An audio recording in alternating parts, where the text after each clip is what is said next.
Dzień dobry, zapraszam do oglądania. Dzisiaj przepyszne placki ziemniaczane jak u babci. Szybkie, proste i trochę udoskonalone. Bez cebuli. Do przygotowania tej pysznej potrawy potrzebne będą ziemniaki, jajko, por, mąka, gęsta śmietana, olej, pieprz i sól. Zaczynamy od pokrojenia pora. Kawałek pora, taki około 10 cm, kroimy wzdłuż na 4 części.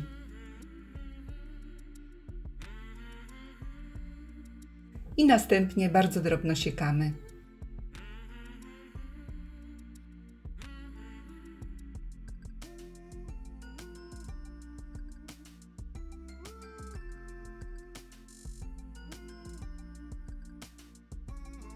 A teraz kolej na ziemniaki. Ziemniaki można zetrzeć na tarce lub tak jak ja rozdrobnić za pomocą blendera. Obrane i umyte ziemniaki kroimy na małe kawałki i wrzucamy do misy blendera. Do ziemniaków dodajemy jedno jajko, jedną kopiastą łyżkę gęstej śmietany, dzięki czemu ziemniaki zachowają jasny kolor.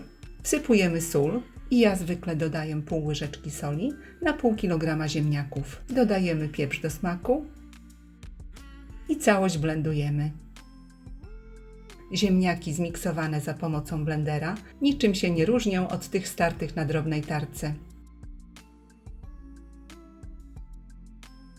Ziemniaki blendujemy na gładką masę. I ja ziemniaków w tym przypadku nie odsączam. Moja babcia nigdy ziemniaków nie odsączała i zawsze były przepyszne. Do ziemniaków wsypujemy posiekanego pora. Dodajemy 2 łyżki mąki pszennej. Dokładnie mieszamy i ciasto ziemniaczane jest gotowe. Na dobrze rozgrzany tłuszcz łyżką wykładamy ciasto i formujemy placuszki.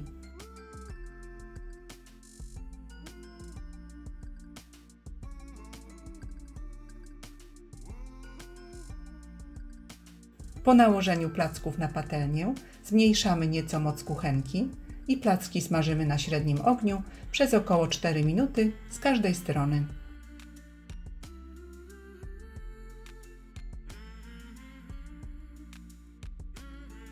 Placki obracamy, gdy od spodu będą rumiane.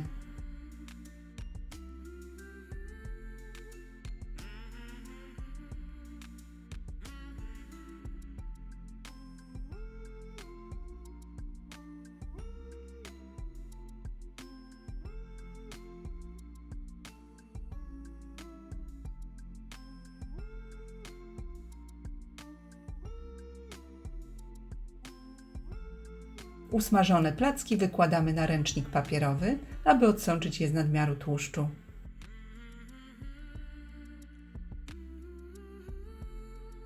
I tak kolejno smażymy wszystkie placki.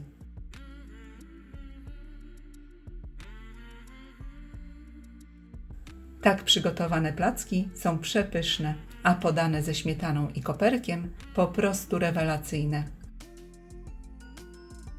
Serdecznie dziękuję za obejrzenie filmu i zapraszam do subskrypcji mojego kanału. Smacznego!